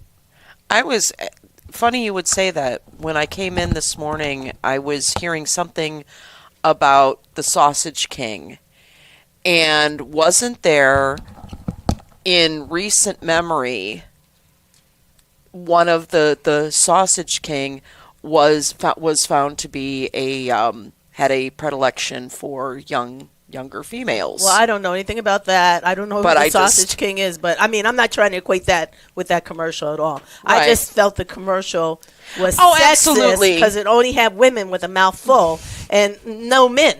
Yeah, no, you're right. You're right. That is my question. But do we have to do an update on traffic and weather, Adriana? So let's go ahead and do that. And then we want to talk about snow on the East Coast and how grateful we are that it's not here. All right, so let's take a look at our traffic and weather. Traffic in the Northwest region is looking pretty good. 65 going north and south is looking good. 80 going east and west. 90 going east and west. Chicago Skyways, toll roads are looking pretty good. Lakeshore Drive is looking good. We have a little bit of traffic right there at the connector, Dan Ryan, Bishop Ford. And all the way up 94 going west is just very heavy in traffic. You're getting that morning traffic in. Stevenson going north is very heavy in traffic all the way through. Going south isn't too bad. Eisenhower going east and west is heavy in traffic. And then we're going to see that 94 going east, when you get further up into the city and by the Rosemont area, it's going to look a bit heavier in traffic.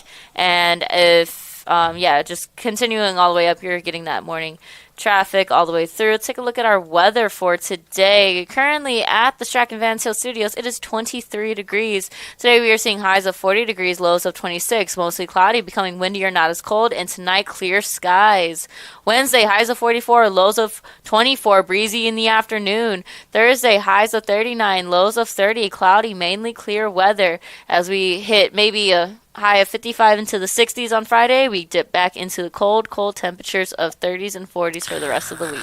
But see, I don't mind that cold as long as we get those reprieves of 50s and 60s.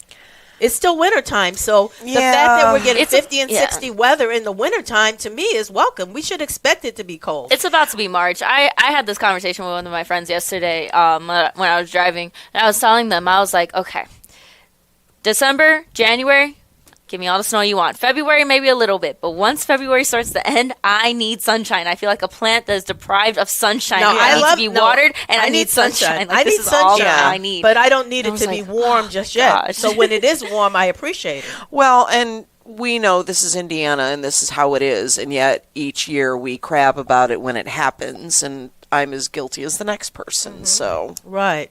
So here's the interesting thing. Lots of snow on the East Coast. And it's still causing drama. Rhode Island had 37.5 inches, so 4 feet of snow. Can you imagine? That's a lot. That's a lot of snow. That's too much. I'm done. And in fact, when we were coming in, the snowpocalypse of 2011, was it? That we only got like 23 inches. Right. So, I remember seeing pictures of me younger, and it is like mountains of snow. And yes, mind you, I'm like a little short stack of pancakes, maybe 2 feet tall. Right. But you could still see that it is well above 2 feet tall. And then I'm looking now at the snowfall that we get. And yes, we've had our periods where we got a lot of snow, but it was never like blizzard conditions. Your car is completely covered. You're snowed in. Exactly. And I was yes, global warming. Even though some people are like, global warming's not a thing yet. We're seeing it. Whatever. You can keep denying tinfoil that. Hats on, whichever way. definitely. We could both say each side's tinfoil hat. But I haven't been seeing those like 3 feet of snow, all of this different things. So New York got over 2 feet of snow. Yeah. And the mayor came out with a controversial offer, and that is that he would pay people to shovel the snow. Why is that a bad thing? Because some people are taking it to the negative degree of him asking for 2 forms of ID in order to get paid. Now, what is wrong with that? Any job you take, you're going to have to show ID because they have to be able to know who they're paying, take the taxes out, or give you a 1090 form. So if we're going to do that, why can't we do that with voting? What's the difference, Furley? I think that voters should have to have ID. So I'm that little argument about it's racist or what have you to make people have ID, I don't agree with. I think you should show ID to vote because there's too much fraud. But paying people, and originally he was offering $19 an hour to shovel snow. Now it has been raised to $30 an hour to shovel snow. Why would you not think you should show ID? If you didn't show ID and all these people lined up with a shovel and claim that they shoveled snow, and you're just giving them money without any tracking, asking for ID, I think Chuck Schumer is totally wrong. Anyone who tries to say it is Jim Crow 2.0 is wrong. They should show ID in order to get paid.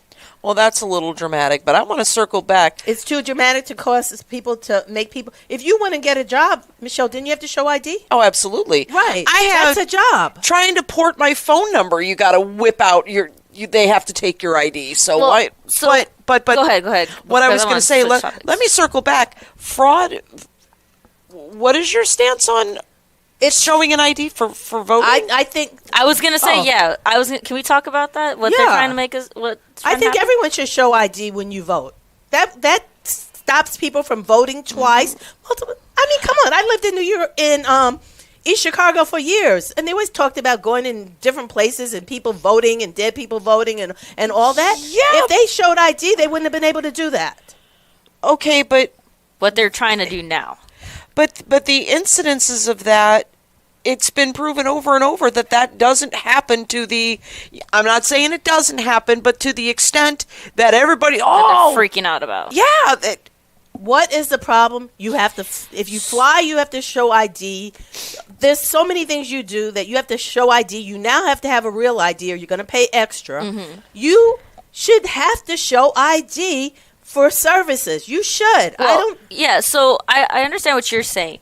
But I think what me and Michelle are like, hold on, is because they're trying to make it to where your ID and social security is not enough. You have to show your birth certificate. You have to maybe not with a real ID. That is how you get a real ID. No, but that's what they're trying to make happen. Because the reason why I feel that this is a bigger issue, some people may not be able to get access to their birth certificates, and also if your birth certificate, if you're married, does not have the same last name as you have. So if, for instance, my birth certificate is going to say Alvarez, but if I get married and change my name, those don't match. Yep. So that may cancel out me being able to vote and register to vote. Yeah. And the other thing with that is that some people look at that, and if you are a U.S. citizen, then you have the right to vote. Even those who may be homeless, those who may not have access to all of their files, and those who have changed their name. If you are a U.S. citizen, you have a social security number, you are able to vote. But if they implement those laws, then are they, it's like some form of it's like voter's tax or whatever. Voting should be free. But if we you got to go pay $25 for your birth certificate, or you have to get a passport, and passports are what, $150, $200? Oh, worse for first time appliers, because that's one thing I need to achieve. That is my next adult purchase. If you'll say doing a car and getting insurance. Right. Nope. Now I need a passport. Am I going anywhere? No, but it's important to have at the big time. But first-time appliers, it is almost $400. No way. My daughter just bought 4 passports, 2 children and 2 adults. It was $1,000. But here's the thing. It's a lot. To vote, you don't have to have your passport, okay? That's if you're going to travel abroad. Everyone should have a passport, regardless. But IDs, state IDs, can be free. You do not have to pay if you're under certain incomes. They give them away. State IDs, a lot of people have a state ID. If you don't have a driver's license, you have a state my mom ID. had one, Right. So I don't see anything wrong with requiring people to have identification, homeless or not. If you collect benefits from anywhere, you have to have a way to cash your check. You have to have a way to access your check. If you have an account, you had to show ID to open that account. Sure. So there is no one in this country that should not have some type of identification, and that's just how I feel. You need it. If something happens to you and you go in a hospital, in order to get services, you have to be able to be identified. Right. So what is the issue about people having identification? I don't get it. Go ahead. I think it's because to be able to acquire those documents, it may cost money. So some people may people not pay have for that money. So there are services, there are agencies that will help you if you do not have the money. So that's an excuse, because people will buy a coffee and a pack of cigarettes, cost the same thing to get an ID. True. I mean, it's not that expensive. We're not. You said $400. I don't know why a passport would be $400. It's like first time applying, and then you get all the the stuff pictures, for you it. get the passport, you get the if you're gonna have it. Because I think expedited- after you turn 18. Yeah, it's not. It shouldn't be $400. That's what I was when I looked it up. You looked online and it told you $400. It told me $400. That should not be. When they do the passport fairs at school, it's $400. Yeah, that's crazy. It's a lot of money, but and I think it's also because I look at it as like the big thing for me is that you change your name, you change regardless if you change first, last name, you change your maiden name or whatever. That is going to cause a lot of hoops for somebody to jump through to vote that they shouldn't have to. And when I heard about it, there are different forms of it. One one airways saying like, oh, it's just so that make sure that we keep track of who's voting, that everybody's voting, it doesn't get repeat votes, dead people voting, all that stuff. And then another way that I heard was like to make sure immigrants don't vote. But in the last election, they looked that there was one person registered as an immigrant. They didn't even vote, which that person should not have been registered at all. I don't know how they got to be able to do that. But it's I see both sides, but I look at it as, okay, well, if I get married, change my name, and then I go to the voting polls, like, your name doesn't match your birth certificate, your social security card, you can't vote. No, that's not. So that's a not, little scary. That's not true. So here's the thing: the cost of a U.S. passport is $130 for a first time, with a $35 execution fee. If you want it expedited, you pay extra for that. If you use a courier, you pay for that. But there is no way that they should be charging anybody $400 for a passport. Okay? If so, it's a scam. All right, number two, I have had 6 different aliases in my name. If I pull up my records, it's going to say Verly Marie Roos. It's going to say Verly Roos. It's going to say Verly Smoke. It's going to say all the different names I have. I've never had a problem getting an ID. I never had a problem getting a passport. And I never had a problem voting. And I have changed my name at least 6 different times. Well, sure, but that's not what's going to happen now. It's not going to change anything. You have your... And the other thing is, I can understand people who come from the old country or people who came from the South with a midwife and they were born. But those people are up in their late 70s and 80s and 90s. Young people today, there's no one who should not have access to a birth certificate, regardless to whether you have to go to the Department of Health in East Chicago, or Department of Health in Gary, or Lake County Department of Health to get their records. There is no reason why access to public records is not available. I don't know. I mean, like, this is I don't know. I see your side. I do. Yeah. I see your side. I see your opinion. I don't know. I just think that's something it's in the back of my mind, and maybe that's the paranoia in me. Yes, and it's like the conspiracy, like they're limiting who can vote. Yeah, I don't think there's enough fraud to warrant that we have to show X amount of IDs. I mean, I'm used to now having, my license, and I've had a real ID since they came out because, of the flying that I do. So, that's okay, you show that, but now having to show my birth certificate. And here's my thing. I haven't changed my name, obviously, and I'm not going to change my name when Tucker and I get married, but nope. He knows. Well, obviously now I'm not going to do it because I'm not going to give up my right to vote. Michael made me change my name. Did he really? Yeah, because I had too many different names. Okay. Well, that's one thing. Who wants to be married to someone else's wife? Well, so, but I have 2 birth certificates. Okay, because you were adopted. Because I was adopted. So tell us about that. Well, I would be concerned that, okay, well, I'd have to look at my original birth certificate. I do have a copy of it.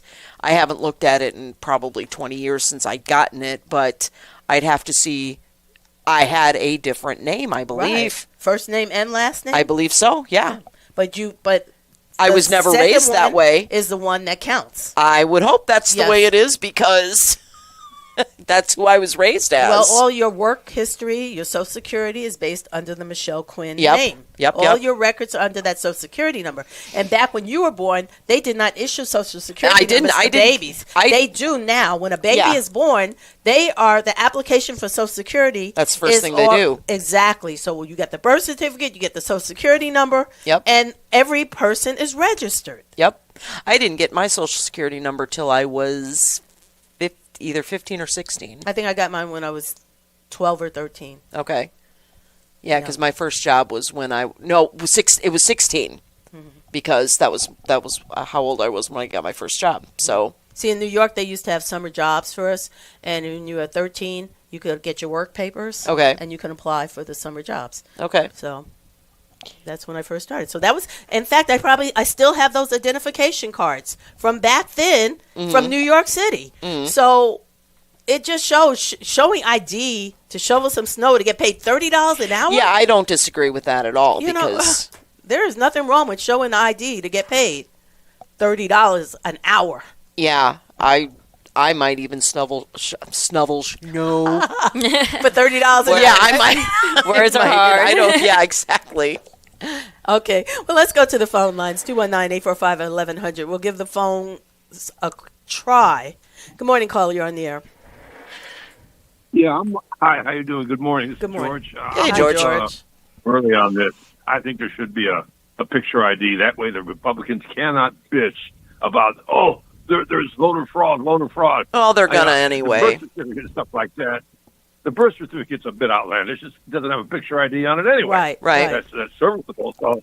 But a driver's license or a state ID, I think that's reasonable. I think that's doable. That's where you would take your birth certificate and any other papers, your change in name or your marriage certificate with you, and you bring all the stuff that you would do to establish the evidence you need to establish that you're you. Exactly. And I don't think that that's too outlandish, but that's something that the political parties would be incumbent upon the political parties to take up and make sure that they arrange something to make sure that their constituency is help them out and get them to the whether it's the Bureau of Motor Vehicles or wherever it is that they could get that picture ID. That's one thing the party can do. So either way you get it. So anyway, I just want to throw my 2 cents. I was with Verley on that one. I didn't. The birth certificate would be a little bit outlandish because, like I said, there's no picture on it anyway. Right, but that's unfortunately, that's what the SAVE Act is. So, this is just the hellscape we live in right now. So, but the fortunate thing is though that the SAVE Act has virtually absolutely no chance of getting through the Senate. Yes, we know the House passed it. Yeah, they don't. What do you think is going to be that one leading thing out of everything that it has? What's like the one thing that's going to be like, this isn't getting through? Well, they don't have the appetite for it. You have to have 60 people, and they don't have 60 people. You're going to have to get Democrats to say that they want to stop voting, or they want to put this additional onerous element.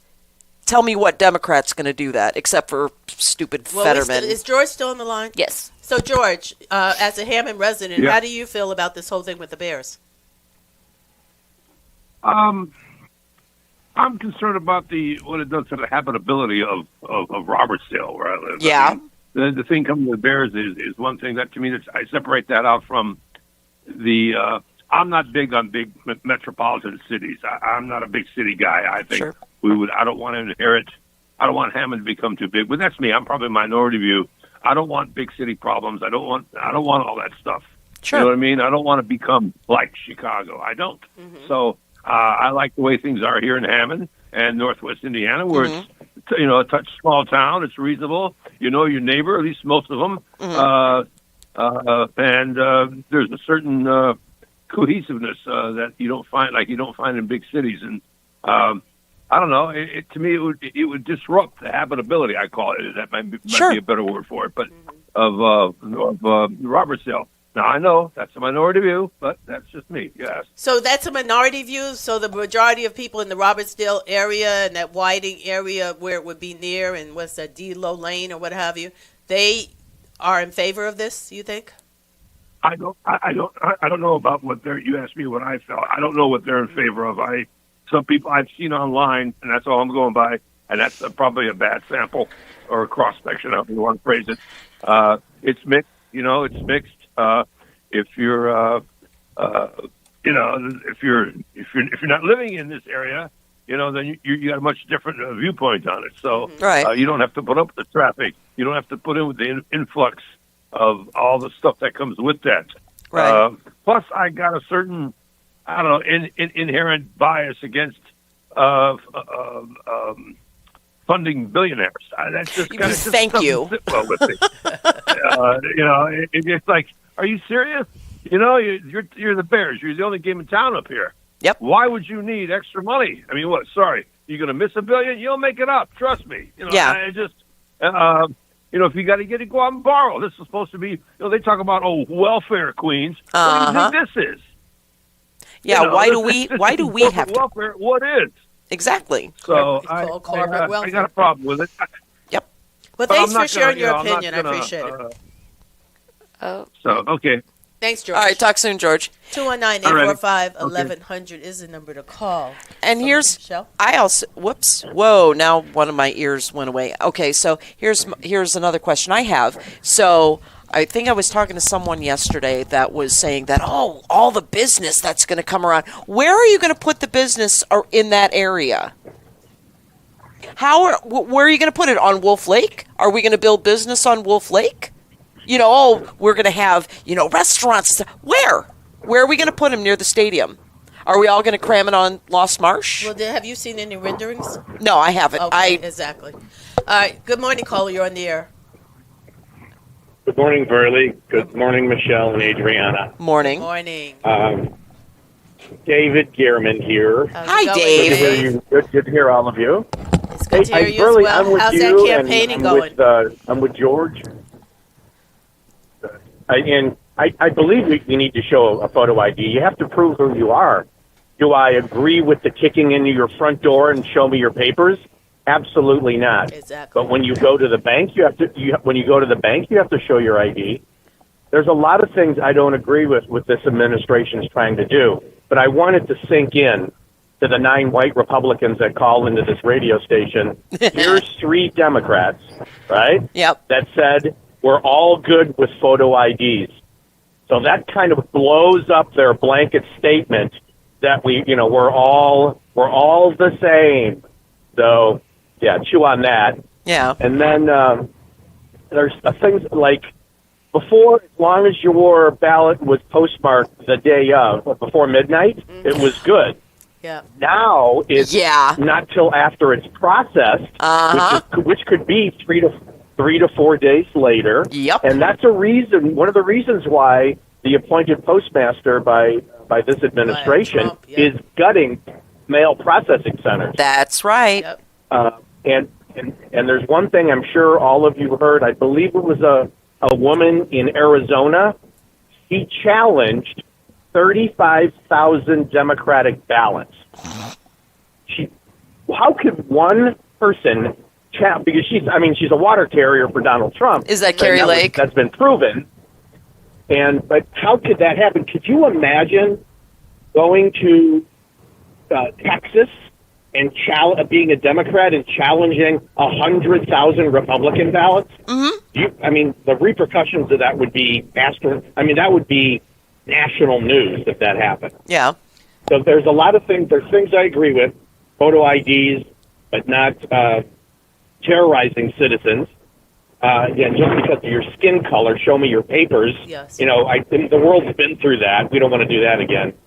But yeah, there's a couple things I agree with, but there's quite a few things I don't agree with. There definitely is smaller forms of voter suppression. Mm-hmm. We saw it in 16 and 20 with interstate crosscheck. If you remember what interstate crosscheck, there was 24 Republican states that said, hey, this guy's name is John Brown, and he lives in Florida, and there's a John Brown in Kansas. That has to be the same person, so strike him from the voter roll. They didn't check middle initials. They didn't check birth dates or even Social Security numbers. It was just ethically sounding names, primarily African American and Korean of all things. They did that in Atlanta. There's a large Korean population in Atlanta. So there's a lot of things I agree with and a lot of things I don't. Well, I appreciate your call, Dave. There are instances I remember back when in East Chicago, George Pabay challenged the election against Bob Pastrick. Right. Ned Ruff was the attorney, the late Ned Ruff. And basically they found voter fraud, and so the entire election was thrown out. And we had a special election as a result of that. So I know voter fraud does exist. It probably still exists to today. But I think that having identification is very important to stemming it. The last presidential election, there was 70 cases of voter fraud, and primarily from Republicans because they were afraid their vote was going to get stolen. Now there is. I'm going to admit there's a lot of registration fraud because there's certain groups out there, they pay individuals to register voters. So when you see Mickey Mouse or Dwight D. Eisenhower on a registration, obviously that's voter fraud. But very, very few cases. There's not enough voter fraud to swing even a small municipal election, let alone a national election. 70 counts of voter fraud in the last presidential election. That was it. Yeah. All right. Well, thank you, Dave. Appreciate that. Thank you so much. Thank you for calling in. Well, we are actually ending the show. That's right. Oh, yep. It seems so short because we had a lot of technical difficulties. Well, no, I thought we go to 9 on. No, so we have coming up next Cherishing Life, Hospice of the Catholic Religion. All right. But we are going to continue on with our programming. It is 8:33. Thank you, ladies, for coming in. Do we have any final thoughts, words? Opinions?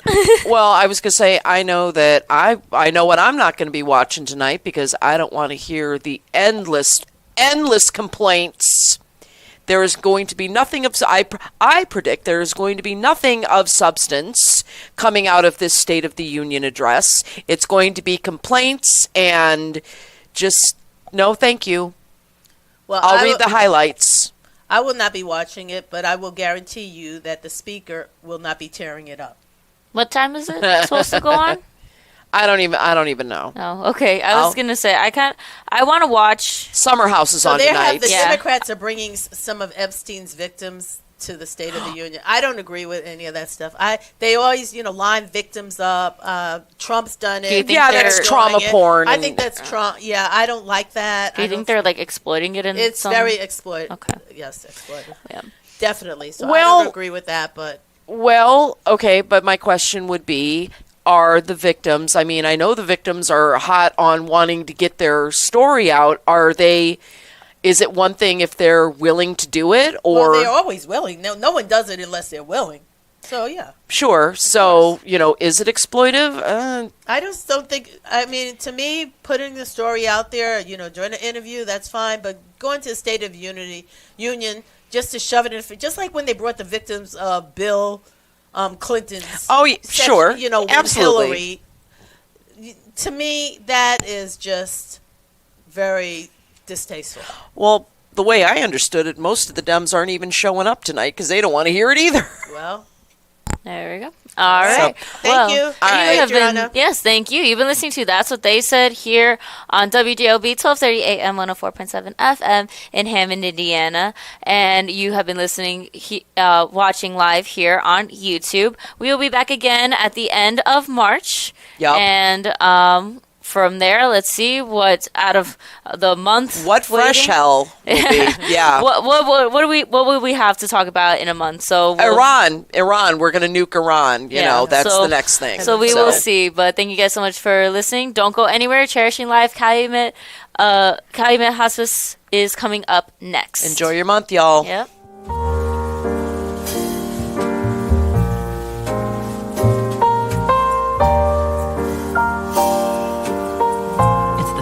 Expression.